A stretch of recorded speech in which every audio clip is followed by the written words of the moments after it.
काफी समय पहले अपन ने प्रारंभ किया था और उसमें अभी तक 2 पर्व जिसकी अपन सार डाल करके, इनकी प्रश्नोत्तर डाल करके और उनकी पेपर भी ले चुके हैं। तीसरे पर्व का भी अपन ने सार डाल दिया है, क्योंकि काफी समय से हर पेपर के बाद में लोगों के शंका समाधान अपेक्षित थे। कई प्रश्न समझ में नहीं आ रहे थे या फिर कोई विशेष जानना चाहते थे, तो एक तो परिचय भी सबका हो जाता और जो भी छोटी छोटी चीजें हैं उनके बारे में भी अपन चर्चा आपस में कर लें तो आगे विषय अपना आगे बढ़ जाएगा। इस उद्देश्य से अपन ने आज मीटिंग की हुई है। तो सबसे पहले मैं भव्या जैन दिल्ली से आग्रह करता हूं कि अपना मंगलाचरण करें ताकि अपन आगे कार्रवाई शुरू कर सकें। पवन जी जय जिनेंद्र। जय जिनेंद्र। भव्या जी।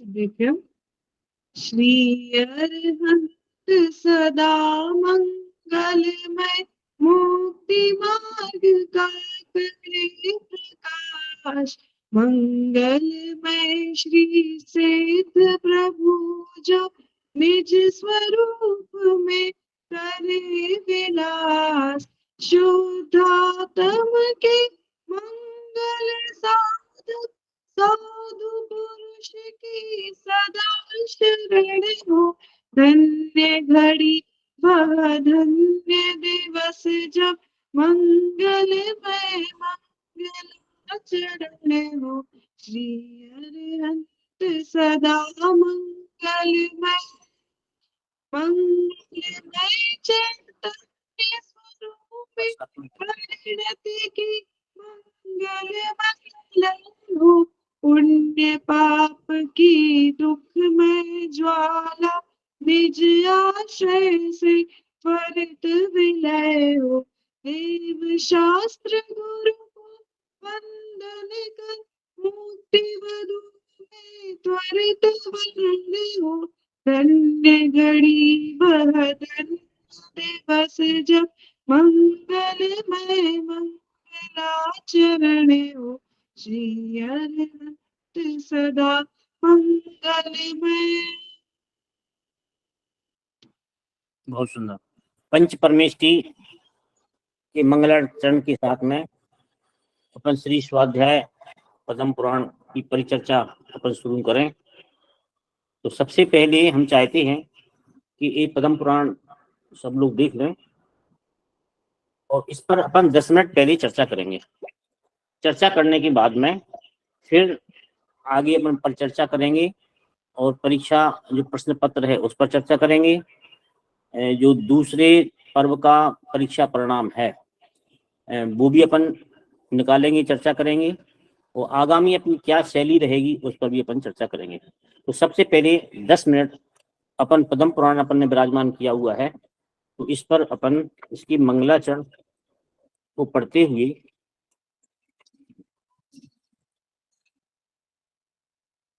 अपन शुभारंभ करते हैं।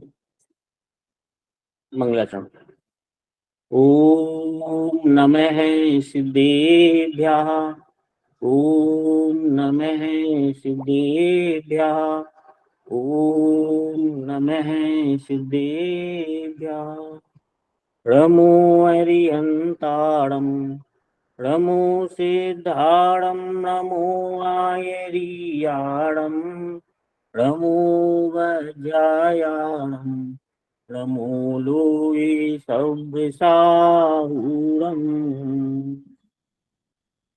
सिद्धं संपूर्ण भव्यार्थं, सिद्धे कारणमुत्तमम्, प्रशस्य दर्शन ज्ञान चारित्र प्रतिपादनम्, सुरेंद्र मुकुटाश्लिष्ट पादे पद्मांशुकेशरम्, प्रणमामि महावीरं लोकत्रितयमङ्गलम्। चिदानंद चैतन्य के गुण अनंत उर्धार, भाषा पद में पुराण की भासु सुते अनुसार। श्रीमद रवि सेनाचार्य कृत एक पद्म पुराण अपन ने प्रारंभ किया है, उसका जो मंगलाचरण पड़ा हुआ है उसकी अपन थोड़ी सी चर्चा यहाँ पर करना चाहते हैं। आचार्य रवि सेन जो करीब 6वीं-7वीं शताब्दी में हुए थे और जिन्होंने भगवान श्री रामचंद्र जी जो 63 शलाका महापुरुषों में बलभद्र महापुरुष हैं, उनके चरित्र को उन्होंने अपने पद्म पुराण में वर्णित किया है। यद्यपि भगवान श्री राम का जो चरित्र है वो सर्वव्यापक है। भारत में एक लोक महापुरुष के नाम से, मर्यादा पुरुषोत्तम के नाम से जाने जाते हैं और सभी वर्ग के लोग इनको अपना आदर्श मानते हैं, लोक नायक मानते हैं और रामराज आदि की स्थापना में भी इनको आदर्श माना जाता है। तो हम ये कह सकते हैं कि भारत में भगवान श्री राम मूल रूप से प्राणभूत रूप से विद्यमान हैं। तो इनका जो चरित्र है, सभी जो संत हैं या सभी जो पंथ है, उन्होंने अपने अपने दृष्टि से इसका विवेचन किया है। जिन्होंने अपनी परंपरा से आया हुआ जो कथन है उसको व्यक्त किया है और अन्य आचार्यों ने या साधुओं ने या और जो भी मत वाले हैं, सबने अपने अपने हिसाब से अपना विवेचन किया है। तो यहाँ पर कहने का आशय ये है कि भगवान श्री राम का जो चरित्र है बहुत व्यापक लोक प्रसिद्ध चरित्र है। सभी ने इसको अपने अपने दृष्टिकोण से अपनाया है। इसलिए इसमें अपन को इसकी चर्चा नहीं करनी है कि भगवान के जीवनचर्या में आने वाले जो अनेक प्रसंग हैं वो उससे भिन्नता रखते हैं या अलग है या ऐसा होना चाहिए, ऐसा होना चाहिए। अपन इसकी चर्चा यहाँ पर नहीं करना चाहते हैं। अपन इसकी चर्चा करना चाहते हैं कि अन्य लोगों ने इनको अपना आदर्श माना, वर्णन किसी रूप में किया हो, लेकिन उन्होंने आदर्श माना है। इस दृष्टि से सभी ने अपने हिसाब से वर्णन किया है, तो उनकी जो लोक मान्यता है वह सिद्ध होती है, सर्व मान्य थे ये सिद्ध होता है और सभी के लिए प्रिय थे ये मान्य सिद्ध होता है। उसी क्रम में जैन दर्शन में यद्यपि भगवान श्री राम के संबंध में काफी विशेषताएं हैं, जिनकी चर्चा पद्म पुराण में की गई है। और पहला जो अपन ने सामान्य परिचय में एक पत्र निकाला था जिसमें जैन धर्म के ही अनेक ग्रंथ ऐसे हैं जिन पर भगवान श्री राम ने के चरित्र की चर्चा हुई है। मुख्य रूप से अपना तो पद्म पुराण है, दूसरा एक विमल चरियु नामक अपभ्रंश भाषा में एक ग्रंथ है, तो वह भी भगवान श्री राम के चरित्र का वर्णन करता है।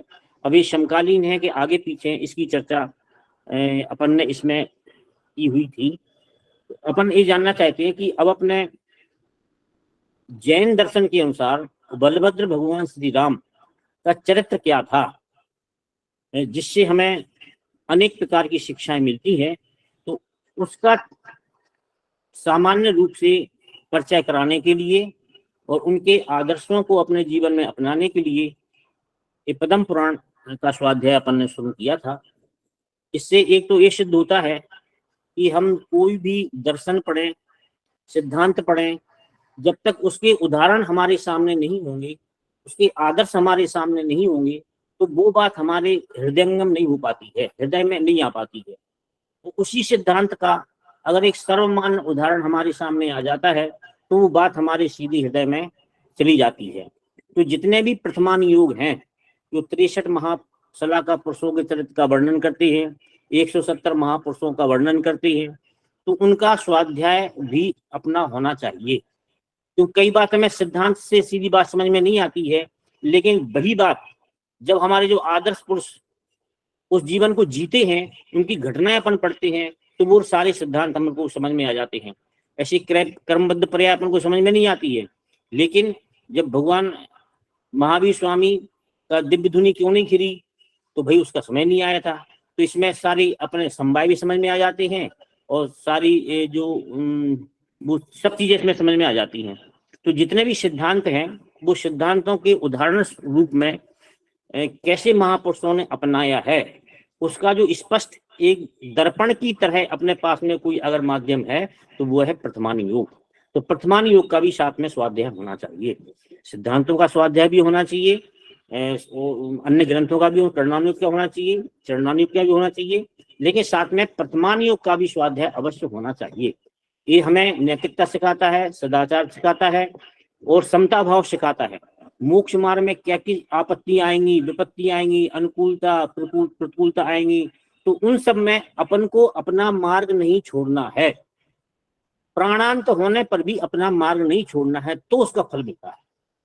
कई भगवान उपसर्ग जो उपसर्ग विजेता हुए हैं, जिनके ऊपर उपसर्ग हुए हैं, ऐसे केवली हुए हैं, उनने अपना रास्ता नहीं छोड़ा और ध्यान में मग्न रहे। तो ऐसे जो हमें प्रेरणा मिलेगी वो प्रथमान योग से मिलेगी। तो एक तो प्रथमान योग के जो ग्रंथ हैं, पद्म पुराण आदि, इनका स्वाध्याय अपने जीवन में आना चाहिए, अपन स्वयं भी पढ़ें और अपने दूसरों लोगों भी अपन इसकी प्रेरणा दे रहे हैं। कितने सुंदर बात इसमें कही हुई है कि सिद्धम संपूर्ण भव्यार्थम सिद्धे कारण उत्तमम। जो जिनेंद्र भगवान भक्त जीवों के सभी प्रकार के मनोरथ को पूर्ण करने वाले हैं, जो भव्य जीव हैं उनके मन में जो वांछित फल है उन सबको पूरा करने वाले हैं। क्या क्या पूर्ण करने वाले हैं? कि जो भव्य जीव के मन में आता है, तो भव्य जीव के मन में क्या क्या आ सकता है? जो भव्य जीव है, यानी भव्य किसे कहते हैं? एक परिभाषा आई थी, इसमें काफी लोग इसमें अटके हुए थे, तो अंतिम जो पेपर है, तो उस पेपर में जो भव्य और अभव्य में क्या अंतर है और भव्य की पहचान क्या है, तो उसके अंतर्गत जो आचार्य द्वारा कहा गया जो अंतर था वो तो सबने लिख दिया, लेकिन पहचान जो थी उसके में एक श्लोक मिलता है, वो भी हमने उसमें डाला था। ये वो पहचान अपन को चाहिए थी। तत्प्रति प्रीति चित्तेन येन वार्तापि हि श्रुता से निश्चितम भवेद भव्यो भावी निर्वाण भाजनम। जो तत्व की बात को, आत्मा की बात को प्रीति पूर्वक सुनता है, वह निश्चित रूप से भव्य है और निर्माण को प्राप्त करेगा। देखो, एक बहुत बड़ा अंतर तो अलग चीज है कि भव्य किसे कहते हैं, कि जो कभी ना कभी मोक्ष जाएगा उसे भव्य कहते हैं। अभव्य किसे कहते हैं, कि जो कभी मोक्ष नहीं जाएगा उसको अभव्य कहते हैं। यही दोनों में अंतर है। तो ये बात तो केवली भगवान जानते हैं कि भव्य कौन है, कौन जाएगा, कौन नहीं जाएगा, ये तो आगे की बात है। लेकिन मोटा मोटी हम ऐसे कैसे पहचान करें? तो मोटा मोटी पहचान करने के लिए आचार्यों ने सबसे बड़ा एक माध्यम बताया है कि जो व्यक्ति तत्व की बात को या आत्मा की बात को प्रीति पूर्वक सुनता है, उत्साह से सुनता है, वह निश्चित रूप से भव्य है, उसको निर्माण की प्राप्ति होगी। तो एक प्रेरणादायी पहचान है। इससे क्या अपन को शिक्षा मिलती है? शिक्षा ये मिलती है कि प्रीति पूर्वक सुने। और प्रीति पूर्वक कब सुनेंगे? जब वह अच्छी लगी, हितकर लगेगी। हितकर बात ही प्रीति पूर्वक सुनी जाती है, अहितकर बात कोई नहीं सुनेगा। मिठाई की बात बच्चे आराम से सुनेंगे, पूछेंगे उसके बारे में, क्योंकि वो उनको अच्छी लगती है, वो खाना चाहते हैं। लेकिन करेला की सब्जी की बात करें तो यद्यपि वो है अच्छी है, लेकिन उनको अच्छी नहीं लगती है, तो वो उसको नहीं सुनेंगे। तो अगर हमें मोक्ष मार्ग अच्छा लगता है, मोक्ष में सच्चा सुख है, ये बात अच्छी लगती है, तो ही हम उस तत्व की बात को, मोक्ष का मार्ग की बात को उस प्रसन्नता से सुन पाएंगे, नहीं तो नहीं सुन पाएंगे। प्रसन्नता अंदर से आती है। तो जो बात अंदर में धारण करके, हितकारी मान करके मोक्ष मार्ग की बात को प्रीति पूर्वक सुनता है, ऐसे भव्य जीव की अपेक्षाएं क्या होंगी? वो क्या क्या मांगेगा? एक भव्य जीव है, उसको केवल मोक्ष में सुख है ये दिख रहा है, तो वह केवल मोक्ष मांगेगा, मोक्ष मार्ग मांगेगा, और किसी की वांछा नहीं होगी। तो उसकी प्राप्ति कराने वाले जिनेंद्र भगवान हैं। अब इसमें जब जिसकी इतनी उत्कृष्ट वांछा है, तो ऐसा वांछा जिसकी है वह निश्चित रूप से पुण्यशाली होगा, अतिशय पुण्यशाली होगा। तो अतिशय पुण्य के प्रभाव में उसकी लौकिक जो सुख सुविधाएं हैं, पुण्य के उदय से प्राप्त होने वाली अनुकूल सामग्रियां हैं, वो अपने आप प्राप्त होंगी। तो वो उसने चाहा नहीं है, भव्य जीव ने ये चीज चाहा नहीं है, लेकिन नहीं चाहते हुए भी उसको इतना पुण्य अपने आप फलित होता है। किससे फलित होता है? क्योंकि उसने अपने तत्व की बात को प्रीति पूर्वक सुना है। सुनने से जो पुण्य बना है उससे अन्य पुण्य आदि की प्राप्ति होती है। तो सभी प्रकार के मनोरथ माने क्या? मनोरथ कितने हैं? काम, मोक्ष, अर्थ और एक और है ना,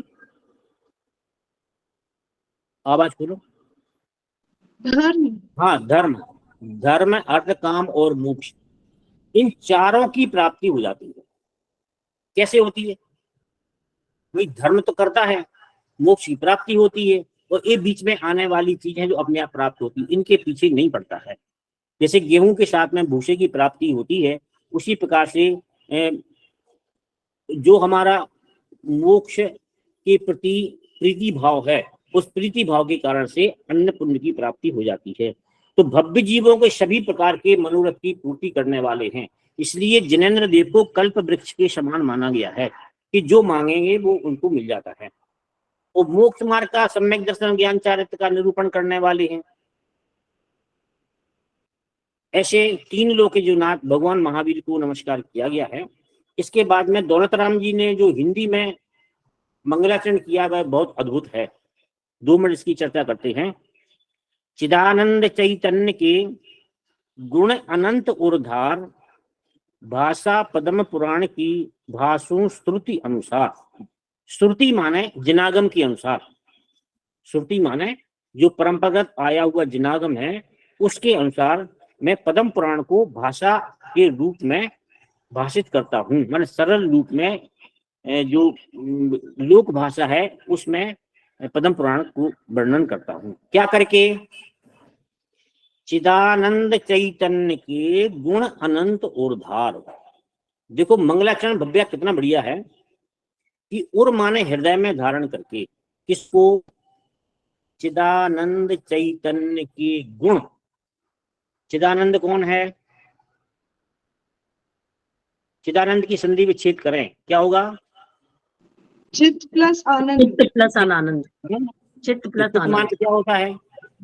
मन। चित्त माने जो चैतन्य स्वरूप है, माने ज्ञान और दर्शन वाला। चित्त माने ज्ञान और दर्शन वाला। ऐसा है वह कैसा? आनंद स्वरूप। चित्त प्लस आनंद स्वरूप जो है उसके गुण, कितने गुण हैं?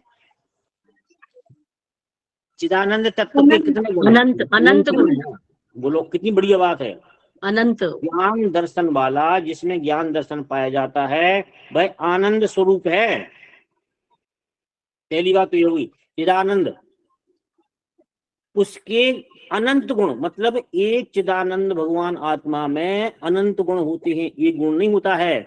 इतना मन में विश्वास होना चाहिए। ऐसा उर में धारण करेंगे तब पद्म पुराण की उन्होंने आगे जो बात कही है। इसी के अर्थ में समय सार की पहली गाथा में आचार्य अमृत चंद्र ने जब मंगलाचरण किया तो उन्होंने सिद्धों को आत्मा में और दूसरों की आत्मा में स्थापित किया। किसको? अनंत सिद्धों को।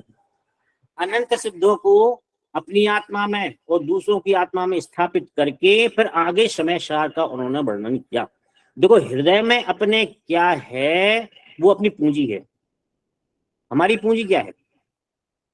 जो हमारे हृदय में वो हमारी पूंजी है। तो दौलत राम जी की पूंजी क्या है? चिदानंद के अनंत गुण दौलत राम जी की पूंजी है। उस पूंजी को उन्होंने बना करके आगे पद्म पुराण की रचना की है। तो सुनने वालों का कर्तव्य क्या है? सुनने वालों का कर्तव्य है कि वह भी चिदानंद स्वरूप भगवान आत्मा के जो अनंत गुण हैं उनको अंदर में धारण करे। कैसे धारण करे? कि जो चिदानंद स्वरूप के 2 अर्थ, एक तो चिदानंद स्वरूप प्रकट रूप में भगवान अनंत भगवान और सिद्ध भगवान, और एक चिदानंद स्वरूप अपना आत्मा, दोनों के अनंत जो गुण हैं, जो भगवान के अनंत गुण प्रकट हो चुके हैं, वैसे अनंत गुण अपने में स्वयं आत्मा के हैं, ऐसा विश्वास करके, धारण करके माने ऐसी आस्था बना करके, ऐसे मान करके कि मैं चिदानंद स्वरूप भगवान आत्मा अनंत गुणधारी हूं, ऐसा मान के इसके बाद में फिर पद्म पुराण को सुनेंगे तो सभी प्रकार की सिद्धि की प्राप्ति होगी। तो 10 मिनट में यही बात अभी करना थी कि सबसे पहले अपन जो प्रथमान योग है उसका भी अपन स्वाध्याय करें।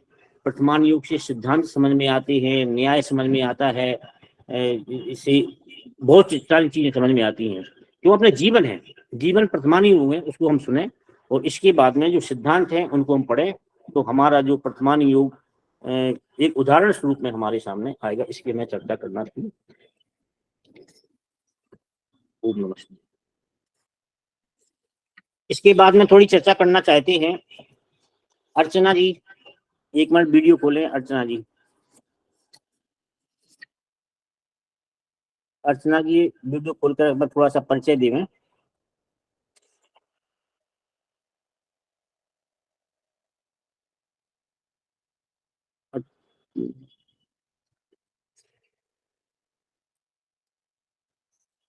दूसरा अपना ये मुद्दा था, रंजना जी आपने सारे पेपर दिए हुए हैं, तो अपन ये चाहते हैं कि अपन ने जो सार पहला पर्व का दिया हुआ था, दूसरा पर्व का दिया हुआ था, उसके आधार पर अपन ने छोटे छोटे प्रश्नोत्तर निकाले थे और आप सब ने उनको दिए हुए हैं। तो कोई ऐसे प्रश्न है जिनका उत्तर हमें लगता है कि ये होना चाहिए था फिर ऐसा नहीं हुआ है, तो एक तो अपन उसकी चर्चा कर लें। तो इसमें मैं कहना चाहता हूं कि एक तो भव्य की पहचान,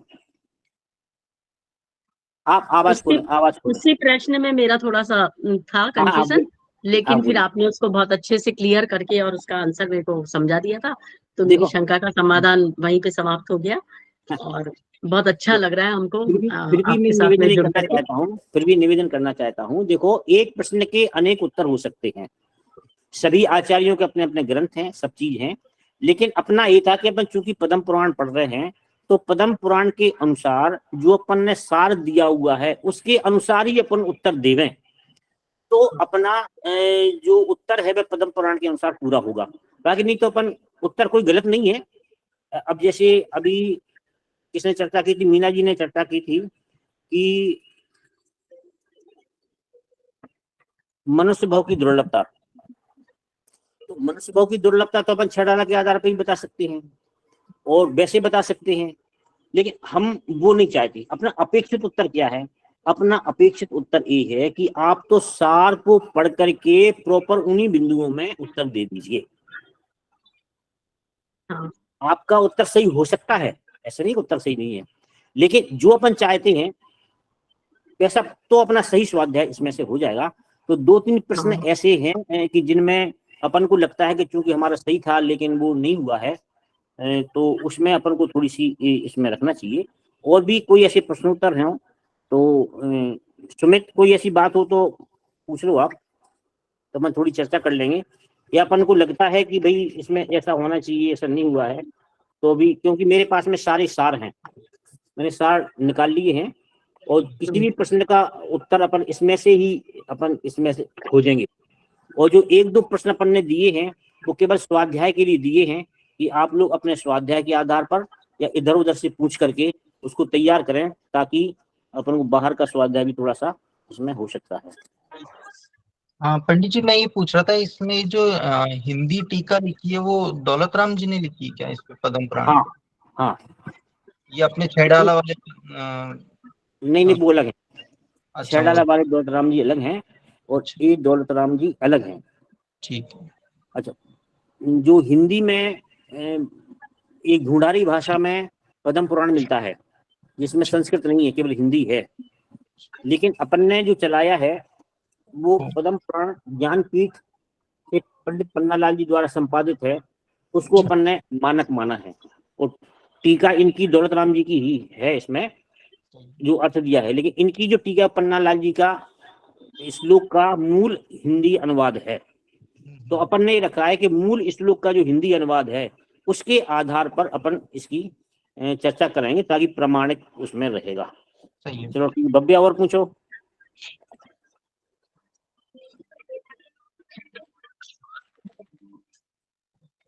भव्या पूछिए और।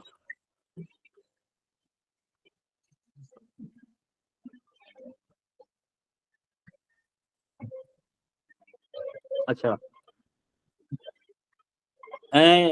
इसमें अब काफी लोग नहीं है जो होना चाहिए था, बाकी धीरे धीरे आ जाएंगे। तो अब मैं चाहता हूँ कि जो विषय चल रहा है बीच में कोई भी दिक्कत आती है तो भी बीच में अपन पूछ सकते हैं, पूछने कोई बात नहीं है। अपन ने 3 परीक्षाएं ली थी जिसका फर्स्ट सेकंड का अपन ने इनाम घोषित कर दिया था, ठीक है। अब द्वितीय जो पर्व का अपन ने परीक्षा ली थी तो अपन ने इसके अंक तो घोषित कर दिए थे, लेकिन फर्स्ट सेकंड थर्ड ये अपन ने अभी रोक रखा था कि अपन जब परिचर्चा करेंगे तो उसमें ही अपन इसमें घोषित करेंगे। अब इसमें स्थिति ये बन रही है कि इसमें 24 परीक्षार्थियों ने परीक्षा दी थी, जिसमें से 100 में से देखो 2 परीक्षाओं का रिजल्ट अपना ये रहा रंजना जी कि अपन ने सबसे पहले शब्दों के नंबर काटे, मात्राओं के नंबर काटे और क्रम से उसके नंबर काटे। तो इस परीक्षा तक आते आते अपना परीक्षार्थी इतना सजग हो गया कि उसने अपने नंबर नहीं काटने दिए। काफी अच्छा लगा इसमें। तो मैंने भी ज्यादा कोशिश नहीं की नंबर काटने की, क्योंकि अच्छा लगा है तो अपन नंबर क्यों काटे, अपन तो नंबर देने के लिए लिखे हुए हैं। तो इसमें देखिए 71 सबसे कम नंबर है और 99 सबसे हाईएस्ट नंबर है। और एक नंबर आधा नंबर काटना, एक नंबर काटने में हमने 3 बार कॉपी चेक की है सबकी कि इसमें नंबर कहीं कटे तो काटें, लेकिन वो भव्या का नंबर नहीं कटा। और जो 1 नंबर कटा है उसका रीजन बस वही था कि जो अपन ने उत्तर चाहिए था अपन वही उत्तर उसमें मांग रहे थे पहचान वाली में, इसलिए उसमें नंबर कम है। तो हमने अब की बार कोशिश की है कि इसमें प्रत्येक प्रश्न के उत्तर कितने दिए हैं इसकी डिटेल हमने इसमें दी है, ताकि स्वयं आप उसको अपने देख सकते हैं और जो भी 19-20 अपन को लगता है वो अपने दे सकते हैं। रंजना जी आपके पास में कौन बैठा हुआ है, दर्शन कराइए। जय साहब आप भी स्वाध्याय सुन रहे हैं। तो अपन ने 10 क्वेश्चन दिए थे, तो 10 क्वेश्चन में कितने कितने कैसे मार्क लिखे हुए हैं हमने इसकी डिटेल इसमें दी हुई है, ताकि सब लोगों को 19-20 पता चल जाए कि अपना क्या है। तो इसमें फर्स्ट में तो 99 नंबर सुश्री भव्या पवन कुमार चौधरी भीलवाड़ा जो भी अपने मंगलाचरण कर रही थी इनकी आए हुए हैं, तो हम इनका ताली बजा के स्वागत करें जितने भी लोग हैं। 100 में से 99 नंबर इन्होंने प्राप्त किए हैं, तो इनका फर्स्ट स्थान तो इनका अपने आप बन गया। बहुत बहुत शुभकामनाएं भव्या को। हाँ, भव्या के लिए बहुत बहुत शुभकामनाएं। धन्यवाद। निर्विवाद रूप से ये फर्स्ट स्थान उन्होंने प्राप्त किया है। और भव्या के बारे में बता दें, पहले बता दिया था, वैसे ओरिजिनल भीलवाड़ा से हैं और उदयपुर में एक शाश्वत बालिकाओं का छात्रावास चलता है, बहुत अच्छा 3 स्टार होटल है, वहाँ पर हॉस्टल है और अच्छी स्थिति में चलता है। वहाँ से इन्होंने पढ़ाई की है, इसलिए इनका नाम हो गया भव्या चौधरी शाश्वत। और अब दिल्ली में लाल बहादुर शास्त्री से ये शास्त्री कर रही हैं विश्वविद्यालय से, वहाँ रह करके। और इनके भाई शुद्धात्मा जी मंगलाचरण से पढ़े हुए हैं और अभी मैनेजमेंट में अच्छा सर्विस कर रहे हैं, वहाँ पर सर्विस भी कर रहे हैं और साथ में ही जैन धर्म के अच्छे प्रवचनकार भी है। और पूरा इनका जो परिवार है, इनके दादाजी शांतिलाल जी चौधरी सब इनका नाम जानते हैं, महावीर प्रसाद जी चौधरी इनका नाम जानते हैं, इनकी ताऊ जी सुकमाल जी, इनके पापा जी पवन कुमार जी पीछे बैठे हुए हैं, इनकी मम्मी पीछे बैठे हुए हैं, पूरा परिवार इनका। मैं 6 साल भीलवाड़ा रह के आया हूँ, तो इनकी परिवार के से काफी अटैचमेंट था, छोटे से लगा करके बड़े तक। पूरा परिवार सुबह अभिषेक से लगा करके और पौने 10 बजे तक प्रवचन में रहना, और शाम को भक्ति प्रवचन में रहना। अन्य कार्यक्रम तो रहती हैं, लगभग डेली में सब लोग रहते थे। अच्छा, इनकी दादा दादी दोनों बराबर बिल्कुल टाइम से मंदिर आना। कोरोना काल में भी सब लोगों के मंदिर बंद हो गए, लेकिन इस परिवार के मंदिर बंद नहीं हुए। सब लोग दर्शन करने आते थे, पूजन प्रक्षाल वगैरह करते थे। धर्मात्मा परिवार है, बधाई इनके लिए प्रथम स्थान प्राप्त करने के लिए। सेकंड स्थान में स्थिति ये है कि 98 नंबर प्राप्त करने वाले कम से कम 8 लोग हैं। पवन जी, कितने लोग हैं? 8 लोग हैं। और हम चाहते हैं कि इसमें थोड़ी सी लॉटरी सिस्टम से अपन निकाल लें, तो इसमें सेकंड भी निकल जाए और थर्ड भी निकल जाए। तो अब लॉटरी में एक सिस्टम विकसित किया है अनुराग जी ने, तो मैं उनसे चाहूंगा कि वो थोड़ा सा डिस्प्ले करें। उस डिस्प्ले में जिन जिन के नाम है पहले तो मैं वो बता देता हूँ, ठीक है ना, और फिर वो कोई बटन दबा करके अपने आप ऑटोमेटिकली किसका नाम कहाँ पर आता है, तो उसमें फर्स्ट सेकंड का चयन होना है। तो इसमें एक तो इंदू जी जैन, नेहरू नगर गाजियाबाद से 98 नंबर इनके थे। श्रीमती जूही अजमेरा भीलवाड़ा से 98 नंबर इनके हैं। श्रीमती पुष्पा गौतम जैन सूर्यनगर से इनके 98 नंबर हैं। और श्रीमती ऋतु धीरज जैन अजमेरा भीलवाड़ा से 98 नंबर है। श्रीमती रंजना वोहरा मालवीय नगर जयपुर, इनके 98 नंबर है। ये भी देखो प्रतियोगिता में आ रही है। श्रीमती भारती जयपुर, इनके 98 नंबर हैं। श्रीमती मालती जैन छिंदवाड़ा, इनके 98 नंबर है। और श्रीमती मीना अनिल कुमार जैन शिवाजी पार्क दिल्ली, इनकी 98 नंबर हैं। कितने हो? 8 हो गए। इन सबके नाम आ गए, चेक कर लिए ना? अच्छा, हाँ, इसमें एक बार देखना, सभी नाम आ जाना चाहिए। 1 2 3 4 5 6 7 8। तो बब्या शुरू करें सेकंड के लिए। हम चाहते हैं कि अनुराग जी सेकंड स्थान किसको प्राप्त होना है, उसके लिए अपनी ऑटोमेटिक मशीन को चलाएं और भाग्य के आधार पर सेकंड स्थान आने वालों का चयन करें। शुरू करें, चलो। जहाँ स्टॉप हो जाएगा, तीर का निशान है, वो सेकंड स्थान को प्राप्त होगा। मालती जैन छिंदवाड़ा, ताली बजा के स्वागत करें। मालती जैन छिंदवाड़ा, ये भी बहुत अच्छे स्वाध्यायी हैं, गहरे स्वाध्यायी हैं। जो इनको जानते होंगे, जगत मौसी बोलते हैं इनके लिए। और अनेक विद्वानों के साथ में इन्होंने स्वाध्याय किया हुआ है छिंदवाड़ा में। बहुत बुजुर्ग हैं अभी तो, लेकिन अपने समय में प्रवचन कक्षाएं लेना और स्कूल भी चलाती थी। तो अच्छे इन्होंने इनके माध्यम से स्वाध्याय हुआ है। तो श्रीमती जी मालती जी जैन छिंदवाड़ा का दूसरे स्थान प्राप्त हुआ है, इनके लिए बहुत बहुत बधाई। अब तीसरे स्थान के लिए, और हम चाहते हैं कि अनुराग जी द्वारा अपनी मशीन चलाएं और तीसरे स्थान का भी चयन कराएं।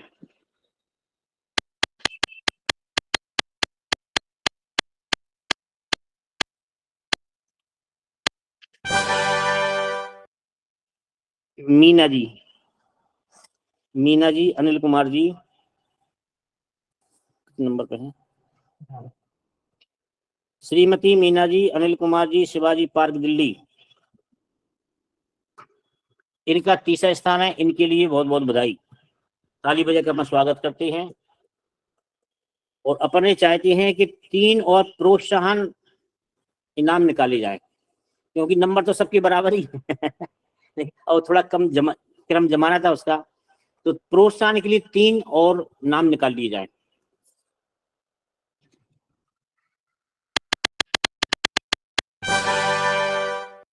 इंदु जैन नंबर, श्रीमती इंदु जैन कैलाश चंद जी सेठी चोमू बाग जयपुर, नहीं इनका थोड़ी है नंबर, 3 नंबर। श्रीमती इंदु जैन नेहरू बाग नेहरू नगर गाजियाबाद, इनका प्रोत्साहन फर्स्ट, प्रोत्साहन में फर्स्ट हो गया इनका। प्रोत्साहन सेकंड निकालिए। रीता भारती जयपुर, श्रीमती रीता भारती हेम कुमार जैन जी हमारी पहली बहू है, बड़ी बहू है, ये भी अच्छी स्वाध्यायी हैं। इनका प्रोत्साहन नंबर 2 में इनका नाम निकला। नंबर कितना है इनका? 14 नंबर पर रीता भारती प्रोत्साहन में सेकंड। एक अंतिम प्रोत्साहन में एक बार और चक्कर चलवाते हैं।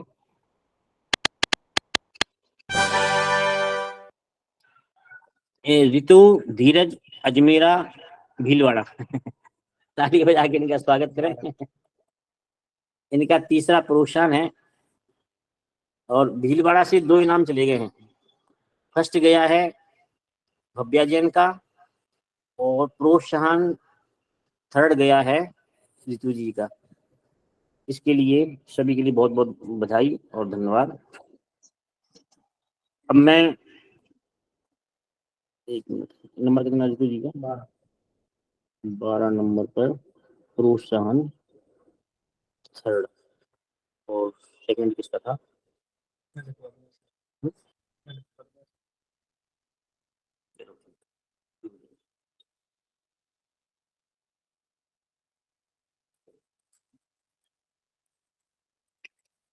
अब यहाँ पर जो लोग भी विद्यमान हैं, अब मैं सभी से थोड़ा निवेदन करूंगा कि अपनी बात वो कहें, कैसा चल रहा है, कैसा चलना चाहिए, अच्छा लग रहा है, आगे कैसे बढ़ाएं। तो सबसे पहले मैं भव्या जैन से ही आग्रह करता हूँ कि वो चूंकि प्रथम स्थान भी उनका आया है तो उनका हक है बोलने का कि थोड़ा बताएं कैसा चल रहा है, आगे क्या करना है, बोलिए।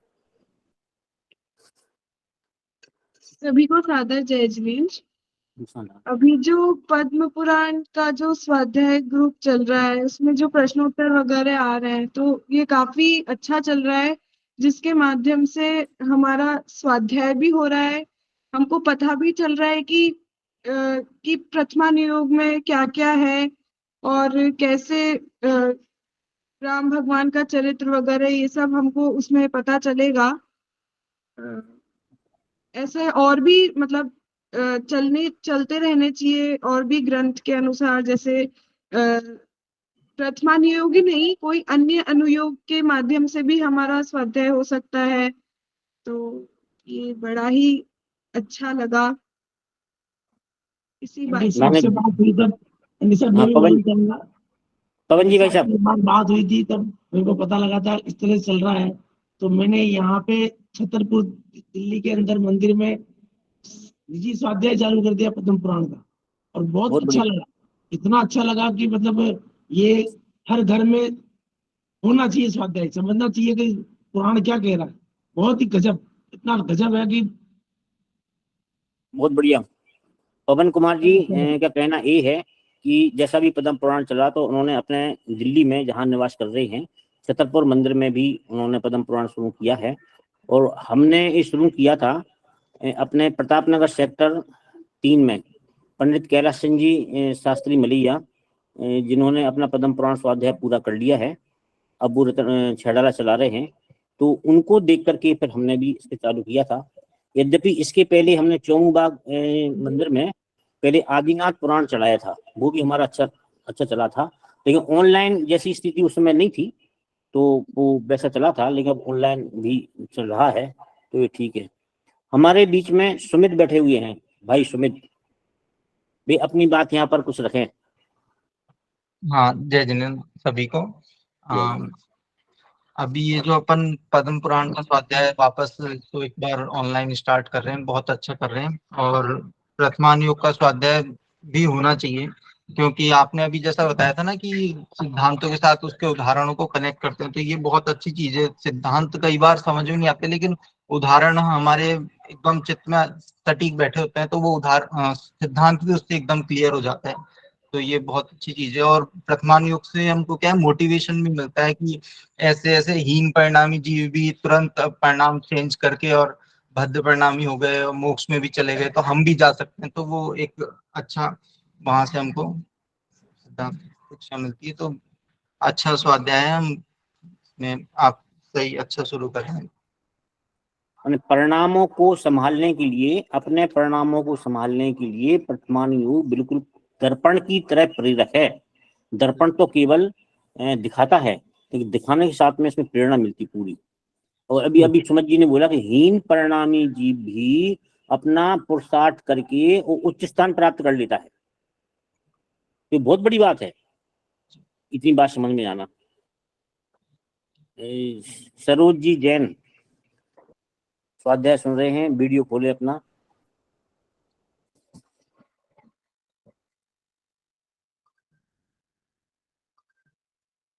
रंजना जी वीडियो बंद हो गया आपका।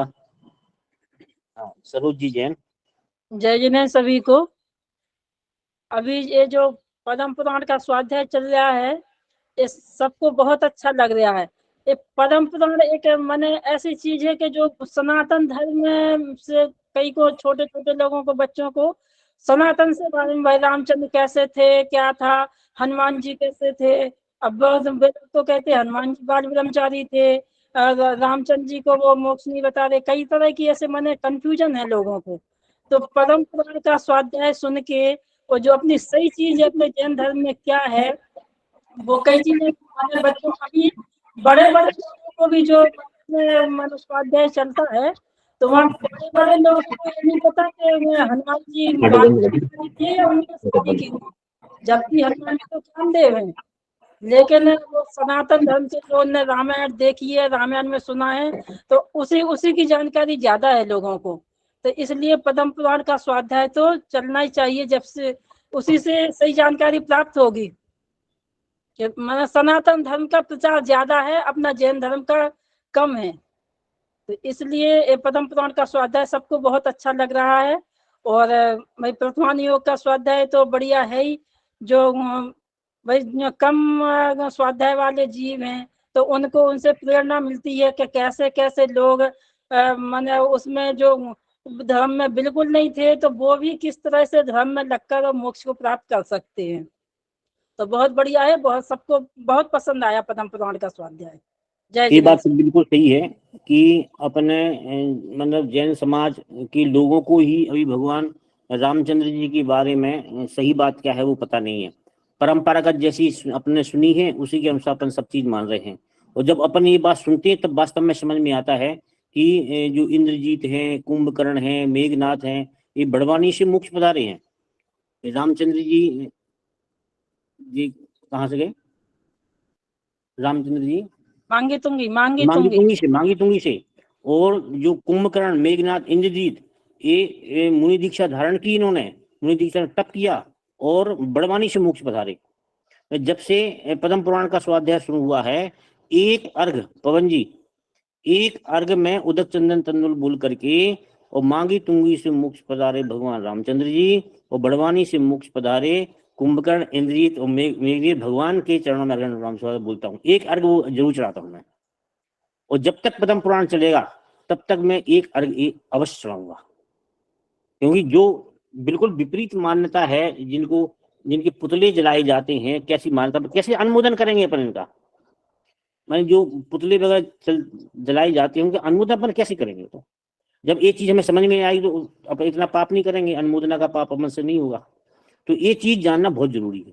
इसका अपन देखो, इसमें सावधानी रखना जरूरी है कि अपन इसका बाहर प्रचार उतना ही करें जितना लोग माने। नहीं माने तो प्रचार नहीं करें बाहर, अन्य लोगों में उस बात को अपन नहीं फैलाएं, लेकिन अपन समझें, अपने समझने की बहुत जरूरी है। तो जो भी चीजें हैं इसमें अपने समझ में आएंगी। और अंतिम अनुराग जैन हमारे बीच में बैठे हुए हैं, मंगलारती हैं। 2 मिनट अपनी बात पद्म पुराण को लेकर के जो भी है वो अपनी बात कहेंगे।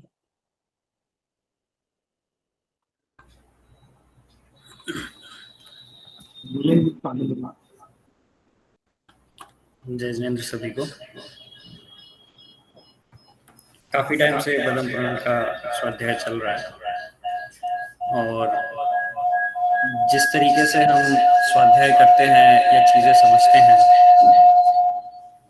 पद्म पुराण के स्वाध्याय में हमें जिस तरीके से अभी सुमित भैया ने भी बताया कि किस तरीके से जिनको हम इतना महान मानते हैं, जिनको आज हमने भगवान के रूप में देखा है या मुनिराजों के रूप में हमने देखा है, उनका कैसी विचारधारा रहती है। जैसे अभी हमने महावीर जयंती पे भी यहाँ पे एक छोटा सा प्रोग्राम किया था, उसमें भी हमें पता चला था, उसमें भी हमने देखा था कि जो हम मानते हैं कि भगवान महावीर जो 10वीं पर्याय पूर्व भव में भील के रूप में जिन्होंने जन्म लिया था, उस वक्त उनके कैसे परिणाम होंगे, पर वहां से उन्होंने किस तरीके के संस्कार प्राप्त किए कि उन्होंने एक छोटी से ये नियम लिया था कि मैं कौवे का मांस नहीं खाऊंगा। वहां से जो उन्होंने परिणामों को सुधारते हुए धीरे धीरे 10वें भाव बाद में और भी जो उन्होंने और जितने भी भाव लिए, जो भी लिया उसके बाद में, लेकिन उन्होंने उस मोक्ष गति को प्राप्त किया। तो कैसे कैसे परिणाम इस संसार में हैं। आज हमें अपनी स्थिति को देखकर लगता है कि क्या पता हम जिस स्थिति में हैं या हम धर्म कर सकते हैं कि नहीं, ये स्वाध्याय कर सकते हैं कि नहीं, हम लोगों को लगता है हमारे पास अभी टाइम है कि नहीं, या फिर जो नई जनरेशन है उसको ये लगता है कि शायद अभी नहीं, बाद में करना चाहिए, अभी पहले हमें जो काम करना है या जो हमें लौकिक में सीखना है वो सब करना चाहिए। लेकिन जब हम प्रथमान योग पढ़ते हैं तो उसमें जो संसार की पूरी विचित्रताएं हैं वो हमारे सामने एकदम से सामने आ जाती हैं। अगर हम कुछ भी स्वाध्याय नहीं करेंगे, कुछ भी पढ़ेंगे नहीं, तो जो हमारा जीवन है सिर्फ हमें वही पता होता है। हमें जो अपने ऊपर कठिनाई आती है वो इतनी भारी लगती है कि उसके सामने हमें ऐसा लगता है कि हम तो कुछ कर ही नहीं सकते थे, तो हम कैसे स्वाध्याय करें, कैसे मोक्ष पथ पर आगे बढ़े। लेकिन जब हम प्रथमान योग का एक अध्ययन करते हैं तो उसमें जैसे द्रव्यान योग का हुआ, चरणान योग का हुआ, कर्णान योग का हुआ, उनके अध्ययन से भी हमें अपनी आत्मा के बारे में बहुत पता चलता है।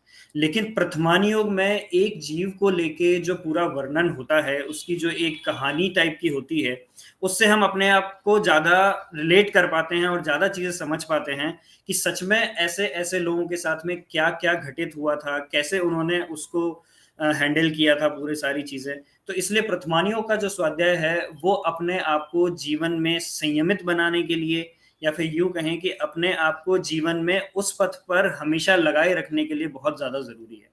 तो ये जो पद्म पुराण का भी स्वाध्याय चल रहा है, ये इसी निरंतरता के साथ चलता रहे, मेरी ऐसी भावना है। इसी के साथ जय जय। रंजना जी अपना वीडियो ऑन कर लें। रंजना जी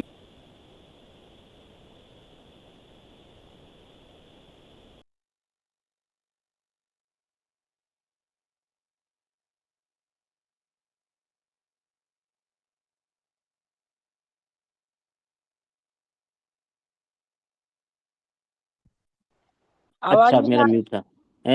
रंजना जी और मीना जी ये अपना वीडियो ऑन कर लें एक बार। हाँ मीना जी, आप स्वाध्याय के बारे में कुछ कहना चाहेंगे, बोलिए। शंका समाधान आपका बाद में कर लेंगे, आपसे पर्सनली कर लेंगे, नहीं बोल पाए तो कोई बात, दिक्कत नहीं है। के लिए तो मैंने तो वैसे शास्त्र जी पढ़े हैं, लेकिन इतना मुझे नॉलेज नहीं है। अब मैं टच में आ रही हूँ तो हो सकता है मुझे नॉलेज आ ही जाएगा। पहले तो मैं टीचर थी इसलिए इतना स्वाध्याय नहीं कर पाती थी, लेकिन अब आपसे टच में आने के बाद और कुछ मैंने शास्त्र जी पढ़े हैं, लेकिन मेरे को भी इतना नहीं है नॉलेज, तो मैं आपको क्या बताऊं। नहीं चलो अच्छा है, ये भी अच्छी बात है कि बड़े ग्रंथ मान लो जिन्होंने नहीं पढ़े हैं तो वो कम से कम अपने 2-4 जो पेज निकलते हैं अपने एक एक आधा पेज का, तो उसको पढ़ के सार के रूप में और वो उससे आगे बढ़ रहे हैं। और फिर जिनको अच्छा लगेगा तो मूल भी पढ़ लेंगे, और नहीं भी एक बार मान लो नहीं पढ़े तो सार ही पढ़ते जाएं तो अपन को सब समझ में आता जाएगा। अच्छा, सार में भी अपनी ये विशेषता रखी है मीना जी कि उसमें जो संस्कृत का मूल श्लोक है लगभग अपन ने वही उसमें देने की कोशिश की है। जो बड़े बड़े प्रकृति के वर्णन आदि हैं अमन ने उनको तो हटाया है, लेकिन बाकी चीजें अपन नहीं हटा रहे हैं। जो मूल पद्म पुराण के संस्कृत के श्लोक हैं उनमें जो मूल बात आनी चाहिए हम वो उसमें देने की कोशिश कर रहे हैं। और एक सर्वोदय संदेश पत्रकार निकलती है जो मैं बीच बीच में आपको डालता हूँ, 2 किस्तें इसकी निकल गई है, तो जो अन्य जगह नहीं देख पाए तो पूरा सारांश उन दोनों में भी अभी तक का आ गया है, तो उसमें भी अपन उसको देख सकते हैं। तो हम तो कहते हैं कि अभी बच्चों को अपना पढ़ाइए, सब लोगों को पढ़ाइए। तो अंत में रंजना जी आप अपने विचार रखिए। ये जब से कोरोना काल के बाद से, जब से ऑनलाइन का जो सिस्टम चालू हुआ है, तो तब से ही हम भी थोड़ा स्वाध्याय के प्रति थोड़े जागरूक हुए हैं। उसके पहले मैं भी जॉब के अंदर थी, अभी कोरोना के समय से मैंने छोड़ दिया है जॉब, मैं भी टीचिंग में थी। तो बहुत अच्छा लग रहा है अभी क्योंकि मैं काफी इस समय हमने थोड़ा ये रत्नकरण शावकाचार भी चालू कर रखा है, तो ऑनलाइन की वजह से ये सब चीजें हमारी चालू हो रही है कि चलो घर बैठे हमको सब कुछ मिल रहा है, क्योंकि ये थोड़ा शायद हो सकता है पॉसिबल नहीं था कि हम कहीं जा पाते या कुछ सीख पाते। और आप लोग जो इतना इसके लिए मतलब प्रयास कर रहे हैं, और इतना व्हाट्सअप आपने जो ग्रुप बना करके और इतना हमको सारा मैटर जो भेज रहे हैं, इसके लिए आपका बहुत हम मतलब तहे दिल से मतलब बहुत बहुत अनुमोदना आपकी, कि आपने बहुत ही अच्छा ये जो कर रहे हैं प्रयास, बहुत अच्छा लग रहा है हम लोगों को। और ये जो प्रश्नों के माध्यम से क्या हो रहा है कि एक प्रश्न को देखने के लिए हम बार बार के अंदर उसको पूरा मतलब उसको पढ़ते हैं, तो बहुत बार मतलब जहन के अंदर उतरती है बहुत सारी चीजें, और देखने के अंदर भी आती है, तो बड़ा अच्छा लग रहा है। अच्छी बात है। धन्यवाद ये आपका। अपन ने इसी उद्देश्य से अपन ने शुरू किया था कि जो बड़े ग्रंथ नहीं पढ़ पाते हैं या जिन्होंने अभी तक नहीं पढ़ा है, तो इसके माध्यम से वो पढ़ लेंगे। और परीक्षा का उद्देश्य केवल इतना ही था, जो भी रंजना जी ने कहा है कि एक प्रश्न को देखने में हम बार बार उसको देखते हैं तो हमारा विषय पक्का हो जाता है। मैं भी प्रिंसिपल से रिटायर्ड टीचर से अभी हुआ हूँ, गवर्नमेंट से। भीलवाड़ा से मैं ही था 6 साल, तो वहाँ पर सीनियर सेकेंडरी का प्रिंसिपल था, तो भी अगस्त में रिटायरमेंट मेरा हुआ है। तो देखो, मैं हो गया, रंजना जी हैं, मीना जी हैं, सब शिक्षा विभाग से हैं और भी काफी लोग हैं। तो जुड़े अपन और इसमें बच्चों को भी पढ़ाएं, आगे जैसा आगे बढ़ेगा। और भी जो पर्सनली इनकी शंका समाधान है तो वैसे भी कर सकते हैं। अपना 9 बजे का समय हो गया है, तो अपन बीच बीच में कोशिश करेंगे कि अपन ऐसे ऑनलाइन मीटिंग कर लेंगे, तो और भी जो बातें होंगी वो अपन करते रहेंगे। अभी इसी के साथ में एक मिनट पूछूं, अभी जो आपने दिया है कुछ मैंने आपसे पूछा भी था व्हाट्सएप पे ही कि मतलब ये पद्म पुराण में से है या ये अलग से हटके है? जो अभी दूसरे पर्व का द्वितीय जो प्रश्न पत्र है, इस प्रश्न पत्र को अपन ने परीक्षा सीरीज में शामिल नहीं किया है। इसलिए नहीं किया है क्योंकि एक तो अपन काफी लेट हो गए थे, और जो लेंदी विषय है तो इसमें जो लोग नहीं जुड़ पाए हैं वो भी इसमें जुड़ जाएंगे, और इसमें मूल्यांकन अपन केवल सिंगल इसी का करेंगे, इसको आगे नहीं जोड़ेंगे। तो ये जो प्रश्न दिया है वह पद्म पुराण के शब्द हैं, लेकिन इसकी व्याख्या करने के लिए हमें और शास्त्रों का सहारा लेना पड़ेगा। हाँ, वो तो मिलेगा। ये शब्द तो केवल पद्म पुराण के ही हैं। भगवान महावीर ने जो विपुलाचल पर्वत पर जो दिव्य धुनी उनकी खरी थी, और जो जो शब्द उनने कहे थे, शब्द तो वही हैं। अच्छा। लेकिन अब उसकी जो व्याख्या है तो सामान्य चीजें हैं, कुछ चीजें विशेष हो सकती हैं। तो इसमें आप अपने आसपास जो विद्वान हैं, मंदिर हैं, उनसे चर्चा करें। हम पूरी सारी चीजें आपको नहीं बताना चाहते हैं क्यों आप वो उसमें करेंगे। और काफी चीजें, गूगल का उपयोग भी हो सकता है इसमें, जो जैन सिद्धांत कोश है उसका भी उपयोग हो सकता है, आपके आसपास में बैठने वाले विद्वान साधनों से उपयोग हो सकता है। और थोड़ा सा उसमें धीरे धीरे कवर करके आप लिखना शुरू करेंगे तो हो जाएगा। इतना ज्यादा कठिन नहीं है, कठिन नहीं है। कुछ क्वेश्चंस हैं जो कठिन है, उसका जवाब देने में थोड़ी सी प्रॉब्लम्स आएगी, बाकी तो सब ठीक है। थोड़ी चर्चा कर लें, आपस में चर्चा कर लें। और मैंने आपको बताया ना, आपने बहुत सारे अब हो गए हैं, गूगल से लगा करके जैन सिद्धांत कोश हो, आप मंदिर हैं आसपास में, क्योंकि अपन जितना पूछेंगे उतना अपना स्वाध्याय होगा। इस उद्देश्य से मैं ज्यादा नहीं बताना चाहता हूँ। अपन जितना खोजेंगे उतना अपना स्वाध्याय हो जाएगा।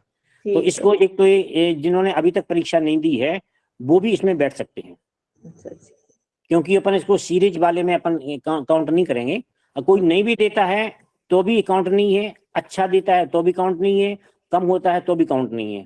फिर भी रूप से नंबर तो देंगे ना कि हमको लगे तो सही, हाँ ये सही है, क्योंकि क्वेश्चन के आंसर ढूंढने में भी मजा आता है और पेपर देने में इसका बाकायदा पूरा मूल्यांकन होगा, इसकी चेकिंग होगी, नंबर कटेंगे, नंबर मिलेंगे, फर्स्ट सेकंड थर्ड भी आएंगे, और आपको ऑनलाइन इसके इनाम के पैसे भी भेजे जाएंगे, सब कुछ होगा।